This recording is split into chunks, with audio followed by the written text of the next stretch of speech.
and welcome back to the Colour Cave. It's Gem here. I am filming this with my mobile phone, so I have no idea what the sound quality is going to be like, so I'm just going to apologise in advance. Normal service shall resume next month, as I'm sure most of you are aware. I am literally days away from moving, so basically the entire house is packed up, not just the cave but the whole house. So we have here the January Scrawlrbox. Scrawlrbox is the UK's only art subscription service. There's a few goodies that you see every single month, so we're going to take a look at them and then find out what else is inside. So first of all, we always have a featured artist, and this looks very Dolby or Dabby, you know, Dabby this way, but it's very pretty. I really like it. It looks kind of pastel-y. Or pencil-y. Maybe it's pastel pencil. Oh, but this is gorgeous. Let's see. And this is Marlene Rye, and she studied at the University of Pennsylvania, and she has all of her social media links down here if you want to check out more of her artwork. We have some paper here. Oh, I know what this is because I've just used it. This is Pastel Matte, or it's something very similar to Pastel Matte. This paper is the most bizarre thing ever because it feels like really fine grade sandpaper. It's really thick cardstock. And you can see we've been given 2 sheets in different colours, so I'm willing to bet that it's either pastels or pastel pencils that are in this box. I was a wee bit unsure of this. I did a video where I did a portrait of a deer. I'll link that in the end card if you want to check that out after this, because it was my first real experience of doing a portrait on this type of paper, and it was quite a bizarre experience, but it was nice though. Oh yes, it is pencils. They're all poking out here. Okay, spoil the surprise for you. Okay, so other things that we usually get. We always get a list of the supplies, which we like to look at last. We get our Scrawlrbox sticker, and this month it is themed around the very similar, I think it's actually, might even just be a snippet of what's going on here. Let's see if we can figure it out. It's like a jigsaw puzzle. Yeah, there we go. So that fits in, almost fits in there. There's a blue bit somewhere, maybe it's that bit there. There we go. Problem solved. The other thing that we always get as well is a sweet. And here we have a Vidal Dipper, a strawberry flavour one. Oh, nice. Oh, we've got some chalk. Oh, is it chalk pastels? Yes.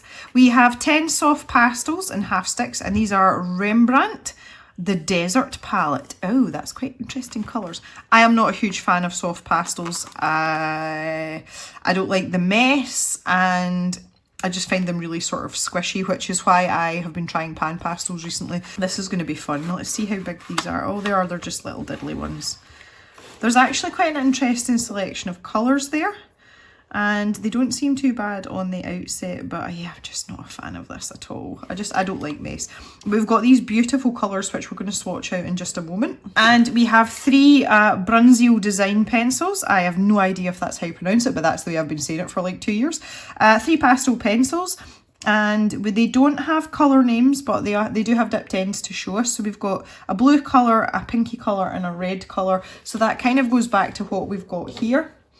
And this palette of these supposed desert shades as well. So that is quite an interesting selection, and I'm really glad that we've got a different medium again. I'm really pleased that Scrawlrbox have listened to what we've all been saying, because I genuinely think if I got another set of pens of any description in an art subscription box, I was actually going to lose my marbles. So let's get down to swatching these out, and we can have a little look at the list of supplies and maybe find out a little bit more about them. So the first thing we've got here is this Rembrandt soft pastel set, and let's see what it says.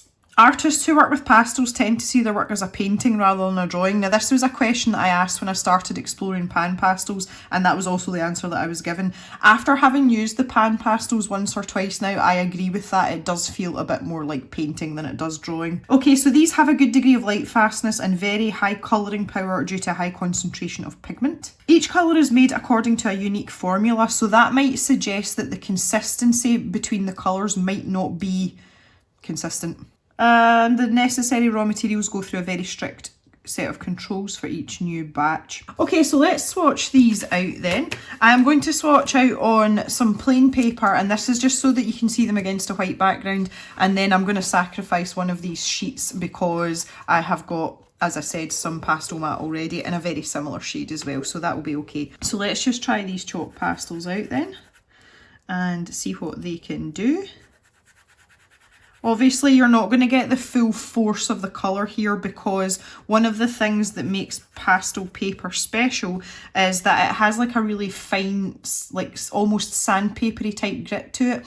And what that does is that holds on to the pastel when you're brushing it across the paper. So it's a bit like, it's not a bit like, it's the same as having tooth on your paper for coloured pencil, just in a slightly amplified form. We'll probably find that everything looks a bit richer, especially when we go to blend it out on the actual pastel paper. But as I say, I just wanted to show you these against a white background to give you an idea of what we're working with here. I love the fact that we've got this nice dark colour as well, because that gives us lots of contrast when it comes to actually putting a piece of art together. These are so messy though. I really don't like soft pastels. These are the less messy variety, I would say, so far. So just giving my fingers a little wipe so that I can start smudging out here. I've got 10 colours and I've got 10 fingers. That's convenient, isn't it? And these are blending out really nicely.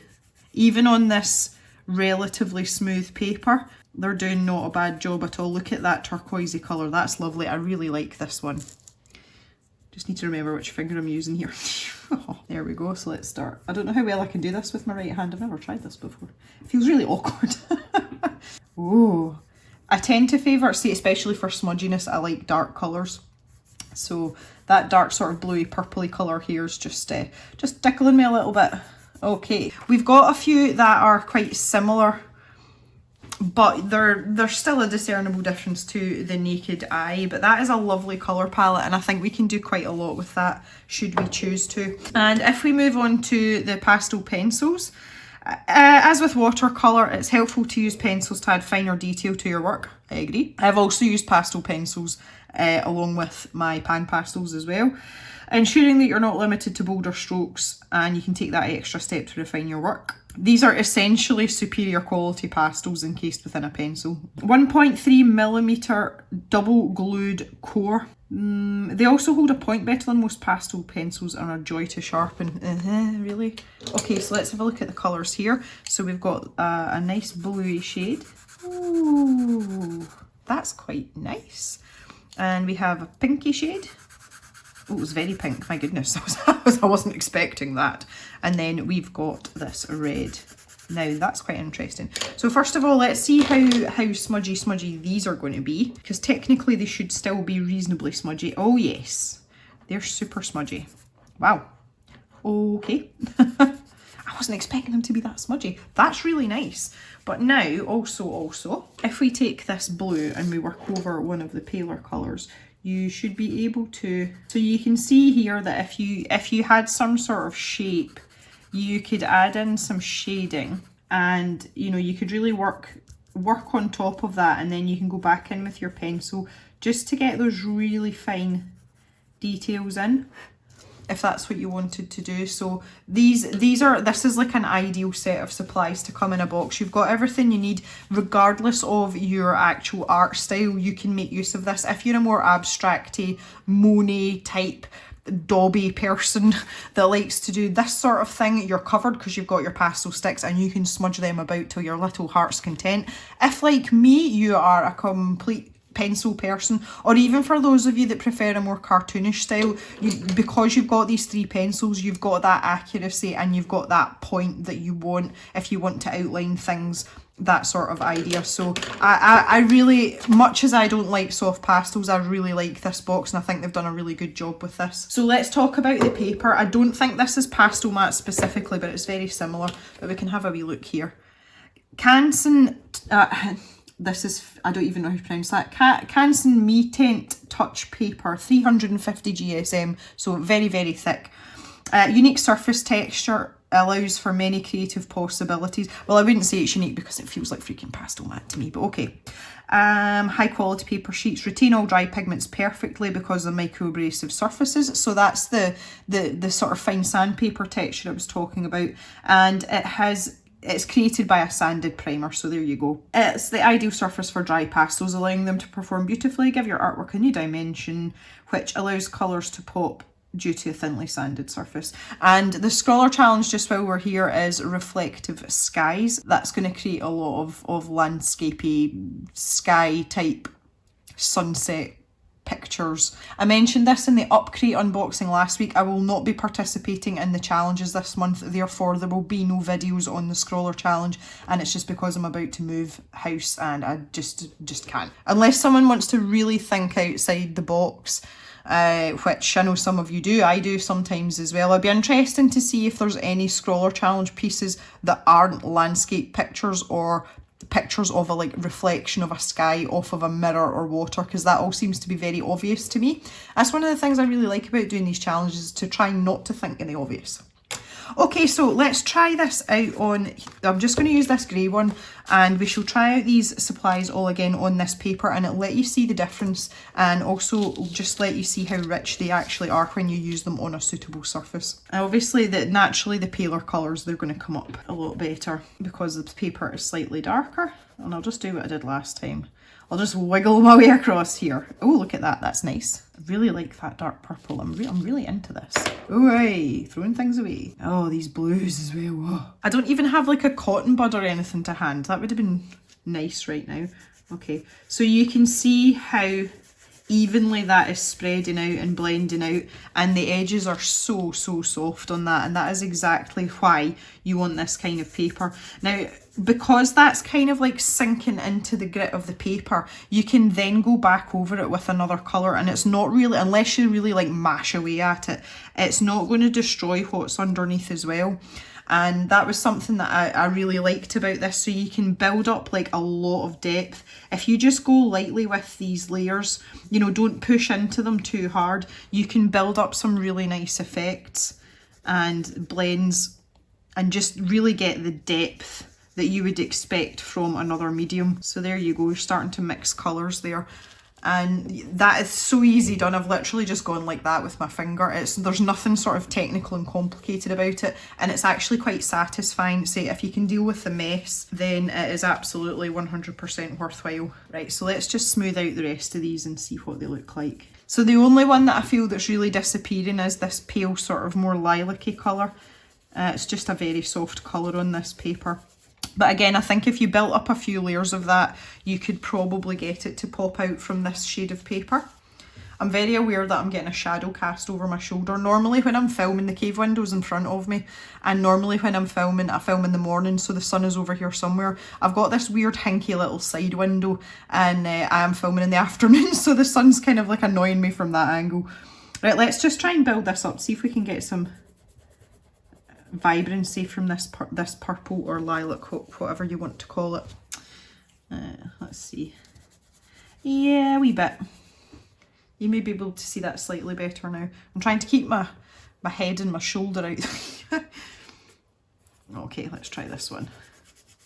Yeah, these yellow tones are coming up beautifully, absolutely beautifully. I feel as if I'm in like a makeshift cave today. You know, like a pop-up tent kind of thing. Oh, look at that. So you can see the difference, like obviously with these ones, you can see where I've actually scribbled down the pastel, and in most of these ones, I've been able to blend that out completely without any problems at all. So really good stuff, this paper. It's quite expensive. I wonder if it's going to give us a price on here. No, it doesn't. It is very expensive paper, but it's not something you would use like you would use, you know, like printer paper or something. So it's well worth it if it's something that you're interested in doing. So I'll just give these pencils a quick flick out. Look how much that red is popping out on there. That is immense. And the pink, that's super vibrant. I actually quite like the feel of these pencils. They feel quite nice. They feel quite nice. And they are blending out also as well. Sometimes with the pencils, you struggle a little bit more just to get them to smoosh out. But really, I mean, personally, I wouldn't use the pencils to smoosh out. I would use the pastels to smoosh out and then the pencil on the top. So if we just take these blues as an example, if I was going to do, you know, a sort of sky type effort, you can literally just like whack down this pastel any which way you want, you know, go with your feelings and your whimsies. Really like pop that in there. And then get your blendy finger out. Always like to start in the lightest area.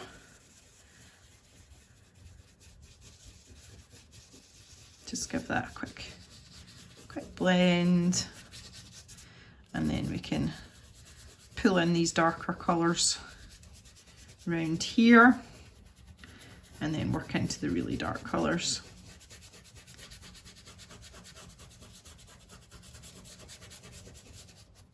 And you can maybe pop a wee puff of cloud in there, you know. So you can work lighter colours over the dark. Obviously, some of it will show through, but again, it's back to this, you can build it up in layers to get the, you know, the required intensity that you want. This could be your sun. Get that down there, and you could, again, you can make that as vibrant as you want. Spend some time on it. And off of that, you would maybe have a little bit of pink going on around here, and that would be reflected underneath the bottom of your clouds, maybe. And you could pop a bit of red up around here as well, bit in there just for interest, and then you can just go ahead and work that in. You know, you'd spend a bit of time on this, obviously. I'm just like rattling through this. And then you using your pencil, if you wanted a bit more definition, you know, you could use that to just accent the bottom of those clouds a little bit. And maybe, you know, you wanted some more in here. I mean, I literally did like nothing there. Like, that was me just smooshing some pastel around the paper. But you can see where I'm going with this. It's actually sort of, oh my goodness, it's actually quick gratification in terms of actual artwork. It doesn't take a lot of effort to create something. Oh, dagnam the sunshine. To create a little bit of something with just a few scribbles and squishing your finger about. So hopefully, if it's something that you guys haven't tried before, hopefully it's something you can enjoy having a go at. As I say, it's not for everyone, but I appreciate the benefits of them and how nice it is to create something with them, even though I don't enjoy the actual medium itself. But I hope that has sort of given you an insight into how these work, and the fact that this is a pretty awesome box. The other really good thing about soft pastel is it erases really well. I do still have my Derwent eraser out, and if I just take a line straight through here, there's 3 colours. And you can see how well that erases. So it's a very forgiving medium. If you're not happy with what you've done, you can pretty much erase it out and just start again. So our January Scrawlrbox looks a little bit like this. We have our featured artwork from our featured artist, who is Marlene Rye. We have 2 sheets of Canson Touch paper with bits of cardboard all over it. So this is specialist pastel paper, one in a more sort of blue shade and one in a light grey shade. We have our 3 Brunzeel design pastel pencils in a rather attractive shade of blue, pink and red. The Rembrandt Desert palette of soft pastels, and there's 10 colours in that. I was looking on the back to see if they had pretty names, but they don't. They've just got numbers. Damn you. Anyway, so you have 10 chalk pastels to play with. We also have, as per usual, our suite and our Scrawlrbox sticker, as well as our list of supplies. And that, everyone, is your January Scrawlrbox. The Scrawler challenge is Reflective Skies, and I will be keeping a little eye on Instagram to see if anyone can come up with something that's not actually a sky. Thank you ever so much for watching, guys. I like it when you come and hang out with me like this. Apologies for the light sound issues today. This is actually the very last video I am going to be filming in this cave, so let's lament that for a second, and we'll see you back in the cave for another video really soon. Bye for now, everyone.